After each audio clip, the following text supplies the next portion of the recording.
Today, I'm joined by David Kyle. He's a gym owner in Cardiff, and he helps other gyms to promote their services through social media.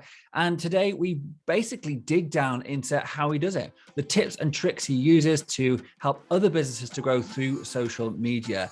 This is a little bit about gyms, but it's a lot about business, about marketing, and about basically finding more clients. Listen in if you want some practical, implementable tips about what you can do right now to improve your reach on social media and actually find more of the right clients for your business.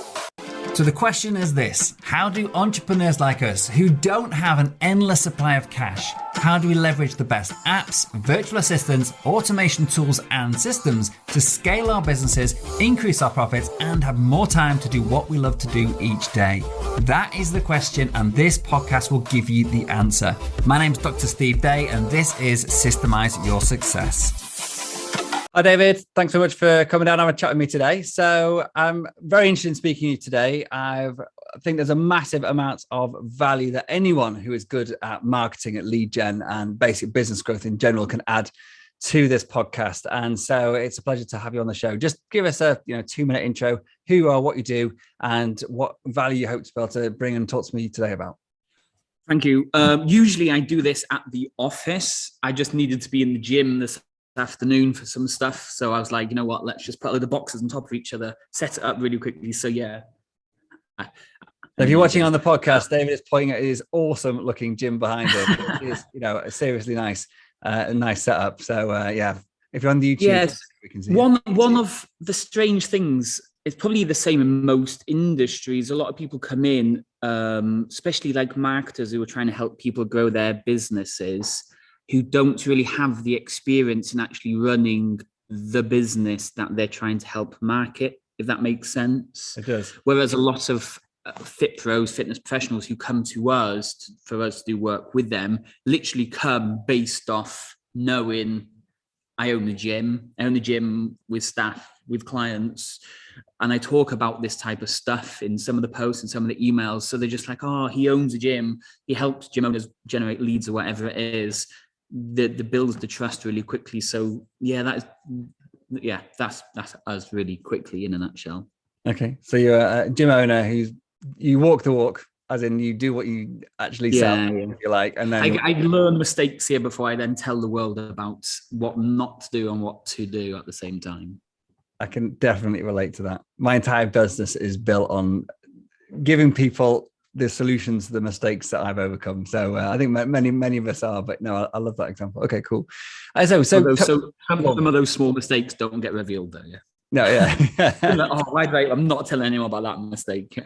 There's always those secret ones you sort of brush under the bed or under the mattress or whatever. Okay, cool. So tell us a bit about lead gen. So what, like if I come to you, if I was a client, can we play this role play? And I know I'm not in the fitness industry, but hopefully this will still work. So my business is always looking for clients, new ways to find people. Like, what would you do? How would you approach this with me being a new client? And where would we go from here? It's really in the fitness industry, when people get started, one of the things we always say, whether it be me or anybody else out there, and it's people think, oh, you know what, they're just saying it just for the sake of saying it, but it's niche. You have to be quite unique in that area. So if I go and break my shoulder or something like that, I don't go to the doctors. I go to a shoulder specialist to help fix my shoulder. And it's the same for the fitness industry. If you want to be able to charge a little bit more, if you want to earn that little bit more, you have to be quite unique in what you do. And that goes the same with locksmiths, with dentists, with all these other types of service-based businesses. The more unique, the more specific you can be about the audience you're going to work with, the more you could charge, the more you could earn, the better business that you can have for yourself. Because after all, we all get into business to have a slightly better life than what we would have had working a typical 9 to 5, say, if that makes sense. But yeah, it's all about having that unique type of person that you want to work with, and then going to find where these people actually exist. And they could literally exist anywhere. So a lot of the stuff that we've kind of shifted towards, especially this year, towards the back end of last year, was a lot more organic. we've always been known for paid Facebook ads. That's all we've ever done is paid Facebook ads. But running the gym, testing a load of things myself, it's like Facebook ads is one thing, but if they see an advert on Facebook and don't do anything, but then they're walking down the street and they see a poster on the side of a wall, and then they go to someone's house and they say, oh yeah, my friend goes to this gym, and then they see an article in a newspaper, then they hear it on the radio. It's like, it's not a coincidence anymore. It's like, there's a message going on. It's like I say to a lot of people this, you're going down the motorway, obviously sticking to 70 miles an hour, and you see a police car, and then you see another police car 10 minutes later. Then you see another police car 10 minutes later. You're like, is that a sign? Is that someone trying to tell me to either slow down or just pay more attention? And that's the thing with marketing. You just have to be turning up in all these slightly different places so people start doing the dots.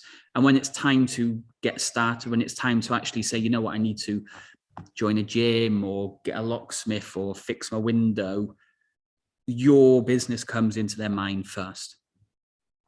Yeah, that omnipresence. So basically, just basically getting in front of people's eyes wherever they are. I think they say you've got to basically hook someone's attention 7 or 9 times, or depending on what book you read, before they actually even get anywhere near a buying decision with you. And so, on the flip side, though, go on then. Like especially with Facebook ads, you can run an ad today, phone that person up literally within 5 minutes of them fill in the advert, invite them down to the studio and sell to them, and they've only literally just discovered the fitness business. And this is the same with any service-based business, really.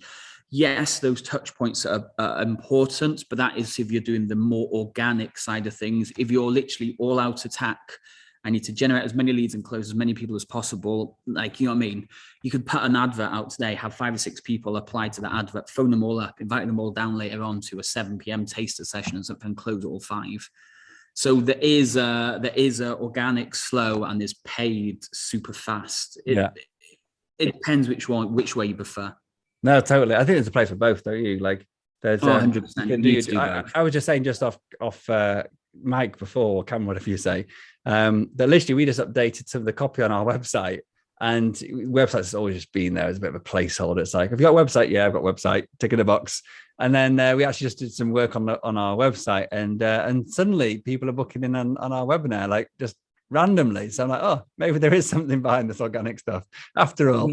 But no, I agree with you totally on the pay stuff. And we've basically done organic for many years, for 4 or 5 years before we did any paid, or any put any real thought behind any paid ads. We did a few dabbly bits with just wasted money, basically. But yeah, so we more recently have got into YouTube ads.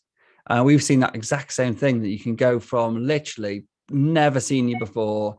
I've had clients from America now, never heard of me. They'll watch a YouTube ad. They'll be watching a webinar for us, or you for it, so getting people in your gym or whatever, and we'll be on the phone later in the week and closed, and that's it. And can I just ask that you edit that last 30 seconds out and not tell people about YouTube ads? Oh, okay. YouTube ads are very, very, very not used, and they are amazing. So can we delete that scene so nobody knows about YouTube, and then we can keep it to ourselves? I thought I wasn't sure if you're being serious then or not. Like, Facebook ads are great. Go back 2 or 3 years ago and you could get a lead for £1.50, £2 on Facebook. Nowadays you're paying 5, 6, 7 quid. Yeah. On YouTube, it still is like that. Google AdWords and all that type of stuff, the search stuff, expensive. But YouTube, I don't know. I think it's people get slightly lost with the video element of it. I think that's probably what we hear as the biggest downfall to why people don't use YouTube. Facebook easy. Literally take a picture here, write a tiny bit of copy, 1 sentence, blast up on Facebook. But YouTube, I don't know, people are maybe a little bit scared of filming themselves or doing a little presentation together and then putting it up on YouTube. But yeah, YouTube, if you do the video correct, like it's huge. And is that one of the things you help people do? Yeah, paid marketing is kind of our main thing. And specifically doing YouTube ads. No, Facebook is our okay.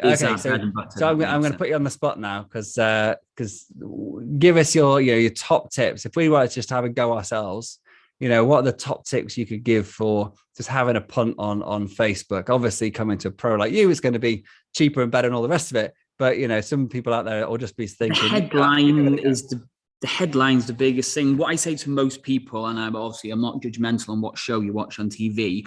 You sat there of an evening watching Emmerdale or something like that. The advert comes on, you whack the phone out, you start scrolling through Facebook, and you have to stop them scrolling past.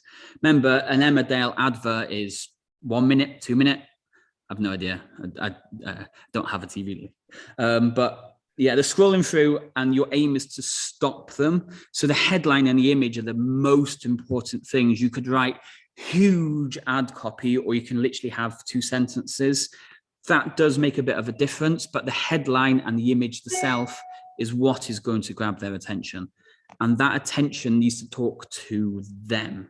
It cannot talk about, come join my amazing gym down here in Cardiff. It's like, boring, move on. It's like ladies in Cardiff, and they're scrolling through like, oh, I'm a lady based in Cardiff.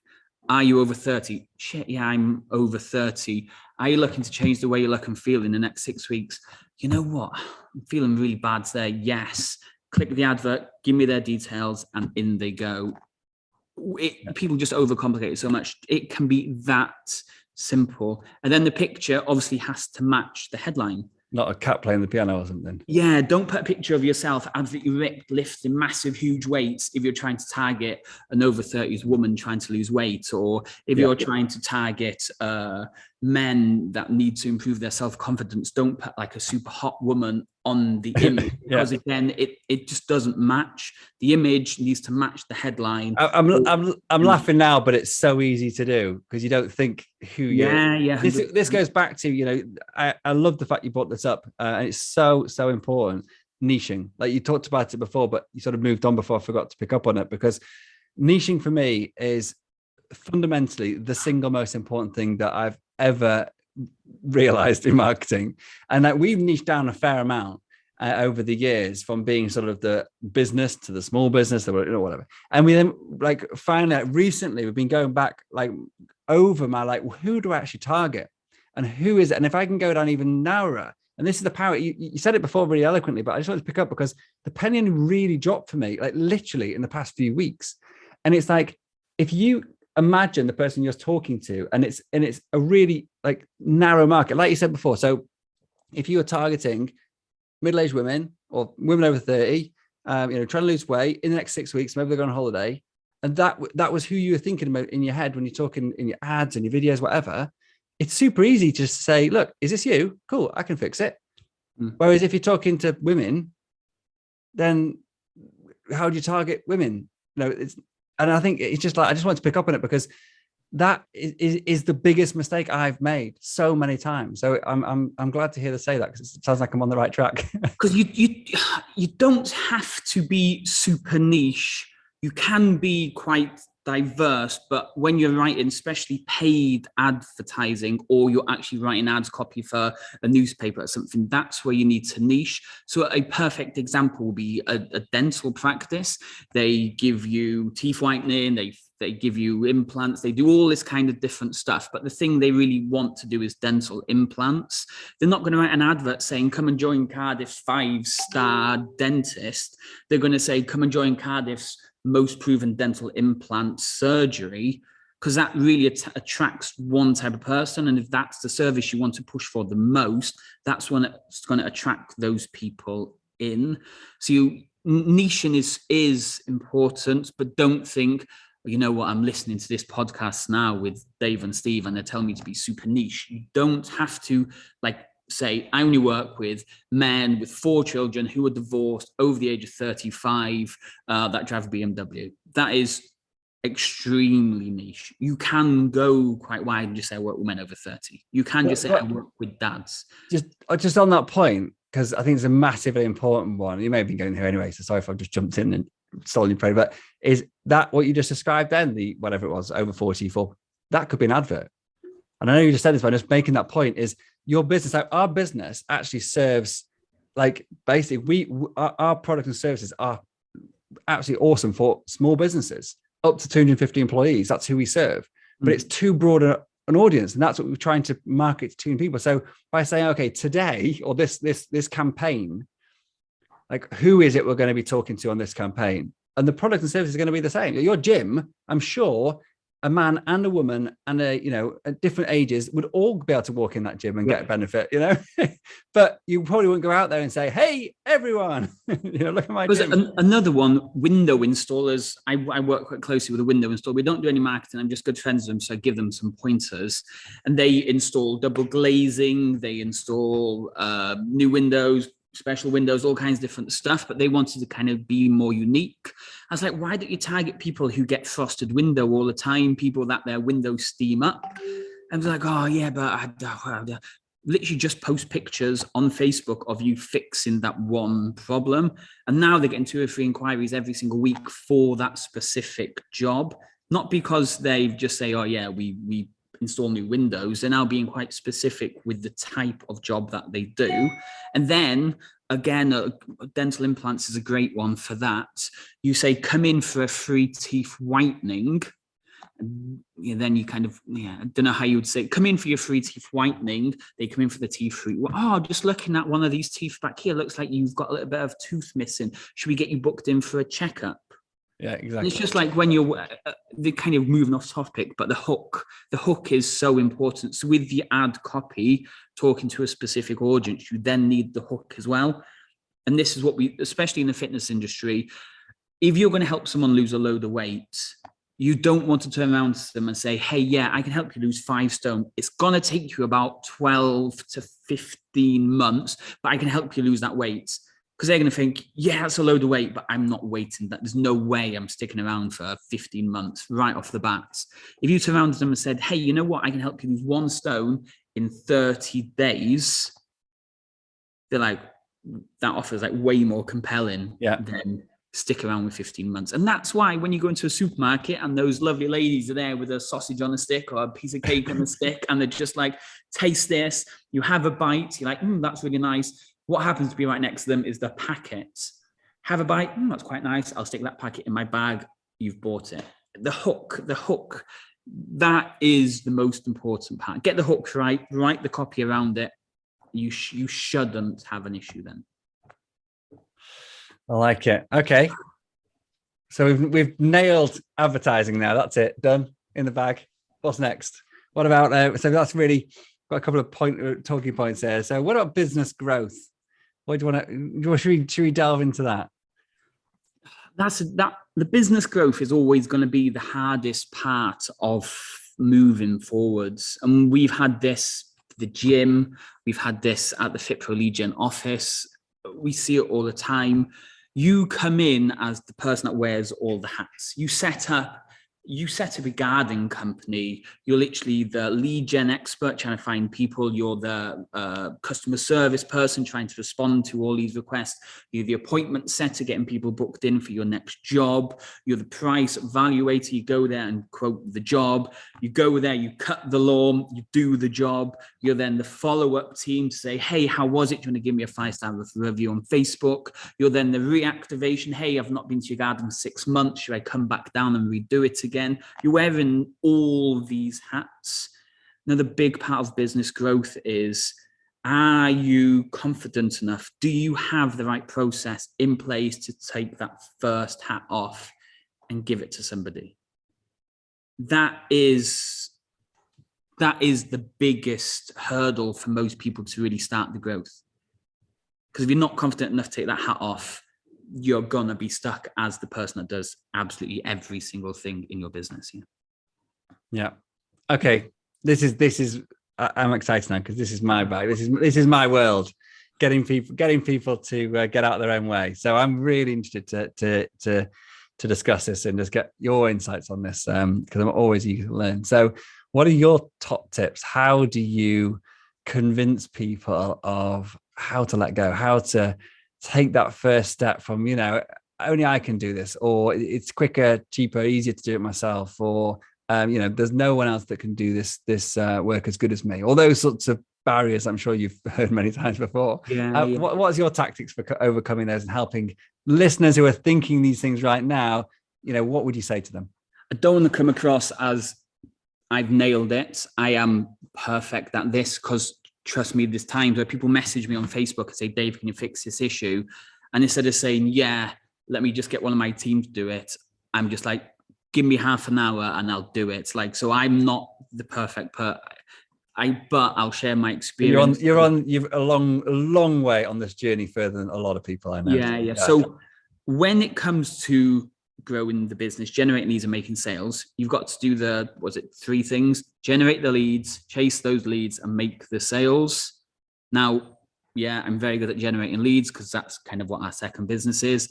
I'm okay at making sales, but the one thing I dread, and I still more or less don't do it now, is phone people up. And if I don't phone people, it doesn't matter how many leads I generate or how good I am at selling, there's nobody that's going to go from this point to this point without being booked in, chased, whatever you need to do to get them in front of you for the sale. And it was slowing me down massively. And I was like, Dave, come on, we need to fix this issue. I still don't want to do it after all these trainings. I just hate doing it. So the only option I had was to find someone to do it. Got someone in to do it, consultations, literally every single day moving forwards. Then I was just like, oh my God, why didn't I do this like 6 months ago? I'd have been way ahead of where I am now. So if there's one massive hurdle that's stopping you from progressing, that's probably where I would go in first. Saying that at the same time, don't go in unless it's something you really hate doing. Don't go in and take away the thing that makes you the money. So at the start, I was generating the leads, phoning people up, making the sales, and coaching the session. Coaching the session for me was the thing that made me money. If people didn't enjoy my sessions, they would leave.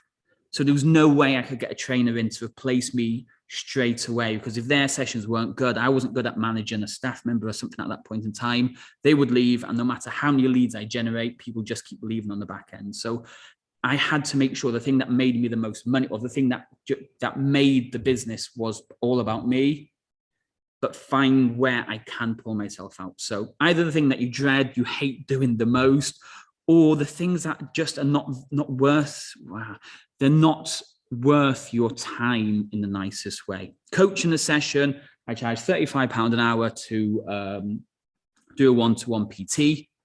Yeah, I can pay someone £10 an hour to write a couple of emails, schedule a couple of social media posts, and text some clients. So it goes from £35 per hour earned to £10 an hour spent for that task. So you can clearly see where the money makes sense. So it's a case of, jobs that you either hate, or the things that don't make you the money or don't move you forwards enough, but still have to be done. Does that make sense? Absolutely. And before we were chatting offline before, I said before, and I said, I always come off these interviews and I've either learned something that I've just never just seen the world in a different way, or something that someone says just resonates. And I think, God, I'm going to go away and do that right now. And, I coach people on outsourcing. It's what I do. Like, that is my business, systems and outsourcing. And yet you just said something to me then that made me realize there's such a simple fix which could generate significant amounts of revenue. And that is that right now, I don't have anyone in my business who's basically just following up on leads and getting them booked in for a pre-qualified consultation with me. Yeah. And if I can get people to have become like a consultation with me, that the right type of people that I can genuinely help, that I believe, that what I do is exactly what they need in their lives, then, I will be able to bring them on as a client, because why wouldn't they want to do what I do? Because it's a, win-win. But not having that simple setup in place is meaning I'm sure losing out on a lot of it. So I'm going to actually action this. I'm going to tell you something quite funny now. Everybody knows now the one thing I hate the most in business is phoning people up. We're just about to launch our newest service, which is phoning people up and getting them booked in. There you go. All I need to do is be a gym owner and I'm there. Yeah, it was just as I was kind of, you were saying that, I was just like, oh my God, that's so strange. Like I hate phoning people up. Yeah. Yet I'm not the only one, and this is why we're launching this service. So many people do not want to phone the prospects. I don't know if it's scared they're going to just tell me to go away. I don't know if we can swear, so I won't say anything. Just go away. Why are you phoning me? Put the phone down. I think this is a lot of dread that goes to our head, so we don't want to do it. So many people have asked us for year and year and year to do this. I've never been like, now's the right time. But somebody said it the other day, and I was like, 3 or 4 people have asked it within this 1 week. Okay, we will launch it. Give me a couple of weeks. I'll have this sorted. We've done a couple of interviews this week. I found the right type of people, and the right type of people are those people that have got the experience. I've have a quick chat and they enjoy it. Yeah. What have you done before? I've worked in call centers doing what? Phoning people up who owe money to Sky. Well, like, you're going to talk to pretty horrible people at that point, then you're going to be perfect for this job. Yeah. And then they go straight in. You got to be careful what you say there. It's like all the people that could be misinterpreted. Yeah. But anyway, I get your point entirely. Yeah. You want people that are basically, going back to we were talking about outsourcing and things before. And I think that one of the things that the pushbacks that I often get when I speak to people like, why did you do that? Or, why? It's like, oh, I hate it. I know I can't get someone else to do that. It's just such a rubbish job. It could be like data entry or, like boring, tedious research, or it could be sales, or it could be actually creative, like something that, and what people don't realize is that there's somebody out there, and a lot of people out there in the world, that absolutely love doing every single thing that you hate. And this is a great example. There are people like my sales coach. I have a sales coach that I do on a Wednesday evening, and he loves speaking to people and selling to people. That is what he does. That's his job, and he's chosen that because A, he's good at it, and B, he loves it. And this is the service that you're offering now would be awesome. I genuinely think if I wish I had a gym, but I actually, but I'm going to get this sorted, and I appreciate you bringing it to my forefront of my mind. So thank you. The 2 things on that point is people do love it. We've started working with a couple of VAs recently, just to kind of see, there's lots of everyone's talking about VAs at the minute. So it's like, you know what, let's try it. Let's see what the standard is like. Let's see what it's like working with people not based here in Cardiff, where I literally go and sit next to them. So we've taken a couple of people on, and I give somebody a task, and it's just like, you know what, I would dread this task. Let's just see what their response is. And they were like, oh my God, I love this job. I'm like, yeah, but all you need to do is reply to every single person that's commented on my post. I think there was 100 people commented saying, you want this download? And I was just kind of like, comment, here's the reply message. Here's the actual message you need to send to them. It's like, oh, I love that task. Give me half an hour, I'll have it all done. Half an hour later, it was done. I was just like, wow, that would have taken me ages. So that's, like I say, there are people out there that will love that type of job. Moving on to not feeling confident enough to relinquish that role, massively part of what you do, the systemization stuff. You have to create that system in place. So now with this call handling appointment set position we've got, I'm not just going to say to this person that we're going to take on, here's a list of people, phone them up and get them booked in for this fitness business or this fitness business. I'm going to have to now map it all out. Here's the call script that I need you to follow. If they answer, do this. If they don't answer, do this. If their response is this, do this. If their response is that, do that. So then you have that system in place. And then the final part of all this is nobody you ever take on, and this is something you just have to acknowledge, nobody that you're going to take on is going to do it as well as you can. So when I coach sessions in the gym, I give it my all. I'm laughing, I'm joking, I'm making the place bouncing. It's the best experience a client could imagine. But when we take some staff on and they're not as enthusiastic as me, they train in a different way, and I'm just like, that's not how I want it done. You have to, what would you say? You have to accept what they can offer. Even if it doesn't match your level of it, you have to accept what they can offer in order for you to be able to grow. If they're obviously not doing it well enough, then yeah, you need to replace them as quick as possible. But you have to sacrifice a little, 10, 20, I don't know, you're probably more of an expert in this, 30% of what you could offer. You have to give up that amount in order to allow yourself to keep growing.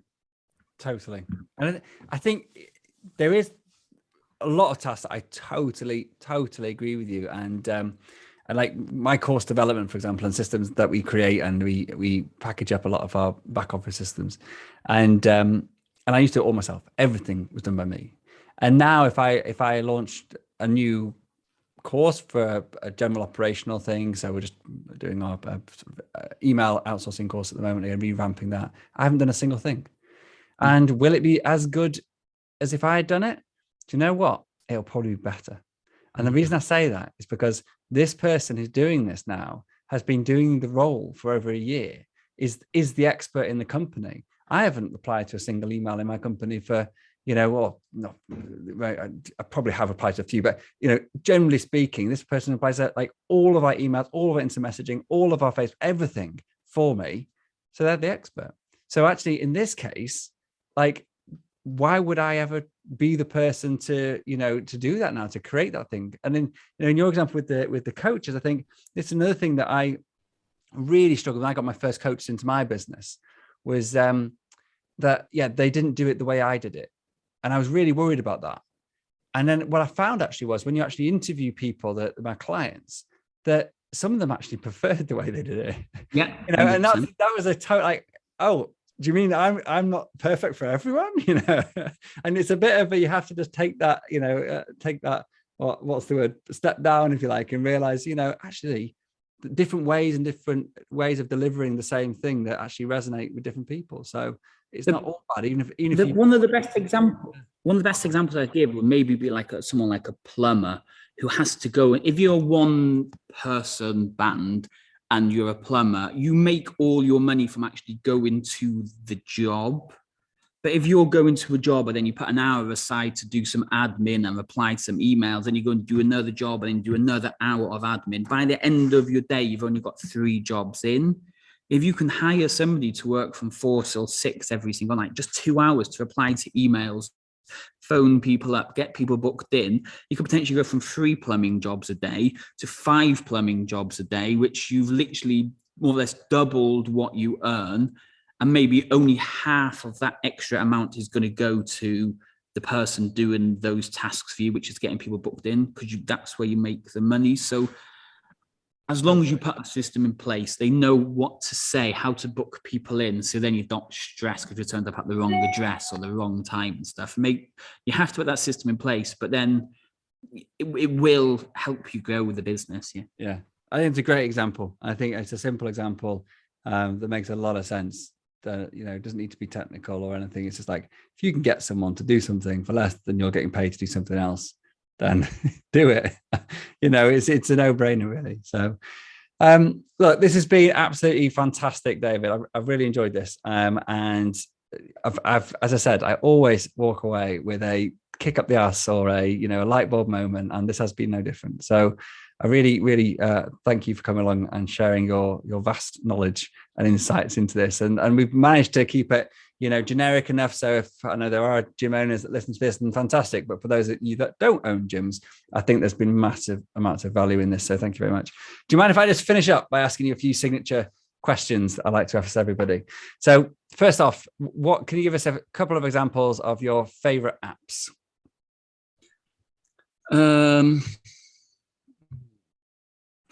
I don't know. It depends what side of the street you want to go down. I could say like Sky Sports News and things. Let's keep it business oriented apps. And if you want to go, you could always be marketing or productivity or keep on the phone. Canva.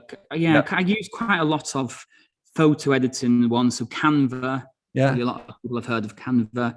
Photo Rush is quite another good one. Video Leap is more for video. Don't really use many apps, on the phone. No, that's all right. Any plugins or any browser extensions or websites that you use regularly? Loom is a massive thing. It's something I've kind of learned, and you should really pick up at school. Is people learn in different ways. People take information in different ways. And writing a text message or an email can be seen as a completely different way. Something you've explained the process to people via text, they might read it and do it a completely different way. Whereas when you send them a video, step by step breakdown in a video, it's almost impossible to go wrong unless, like Facebook, they decide to change how Facebook is laid out the next day after you've done it. But yeah, Loom video, I think it's loom.us. It's amazing. No matter who you're talking to, you're like, let me send you a quick video, record the video on your computer, showing them where to go, send that across them. That's your team done. That's like your operations manual starting to be built there. Yeah. Absolutely. Yeah, great choice. All right. The title of this podcast is Systemize Your Success, but what does success mean to you?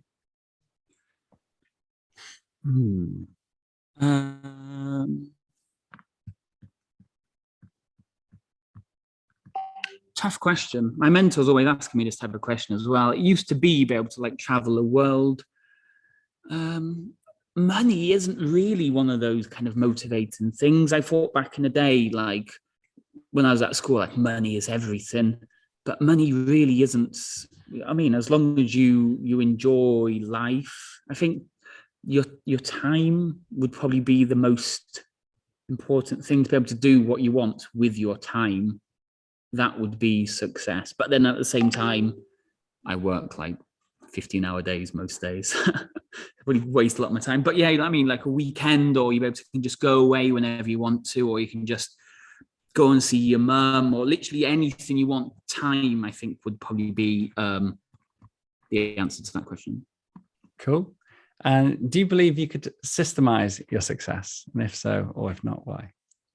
It depends how much we're selling here. So we literally have a piece of software called Lead Deck, which is the whole system that we use here at the gym to generate the leads, follow up the leads, to get leads booked in, to sell to the leads, all in one software.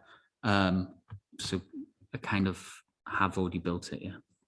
Nice. Good plug. I like it. And a very good answer. So that's absolutely fine. We'll put the links to that in the show notes as well, if anyone's interested. Go on. Like the main thing on that is literally just write everything down. If you're going to take staff on, just write everything down. It might seem like the most mundane, boring task. Like one of the tasks I hate the most is writing the manual for the, like a staff handbook manual. You know what I mean? This is how you clean the rowing machine. It's the most painful job ever. Grab the cloth, grab the spray, wipe it down, turn it over, wipe it down, done. But by writing it down, put it in the manual, when a staff member does the job correctly because they've read the manual, great. When the staff member hasn't done the job properly, it's like, you need to go back, please read the manual. And that shows you then if you have the right staff on board. Because if they can follow the process, it then goes back to time. I can now go away and go to wherever I want to for 4 weeks, or a month, for a year, whatever I want, because they can follow the process. And I know this place isn't going to burn down, fall apart. And when I come back, it will still be here in great working condition. Fantastic. An answer very close to my own heart. So I will leave it end on that and say thank you very much, David. It's been an absolute pleasure. Just finally, actually, if people do want to catch you, find out a bit more about what you do, how can they get in contact? And is there a webpage they can go to? We were just talking about this before we started. The webpage does exist. It's not the greatest website in the world. We spend literally most of our time on Facebook. So just head over to Facebook and search for David Kyle, or literally head over to one of the websites and book a call. I spend most of my day on calls, so it's easy to book a call with me. Cool. I'll just give everyone the URL in case you're interested. So it's www.FitProLeadGen.com. So fit and then pro leadgen.com. And we'll put everything in the show notes so that people can seek you out should they wish to get some fantastic help and support from you and your guys. Thank you very much indeed. I'll just come down to the gym in Cardiff. If you're in Cardiff. Cool. Cheers, David. Cool. Thank you very much. Thank you for your time today. Cheers. Bye. Thank you so much for joining me and listening to this episode. I'm well aware there are hundreds of great business podcasts out there, and you chose to listen to this one, and for that, I am truly grateful. Hopefully what you heard today took you one step closer to building a successful business so you can share your passion with the world and serve an ever-growing number of people. If you got value out of today's episode, then so will someone else that you know. By sharing with others what has helped you along your way, you will grow your influence and be the guy or girl that everybody wants to know. So please hit the share button right now, and also remember to subscribe to this podcast so you don't miss future episodes. It's impossible for me to cover absolutely everything in these podcasts, so please do head over to systemizeyoursuccess.com right now and download the show notes, transcriptions, and some of my best frameworks and systems for free. Thanks again for tuning in and being a part of this amazing community. Until next time, this is Dr. Steve Day, and you've been listening to Systemize Your Success.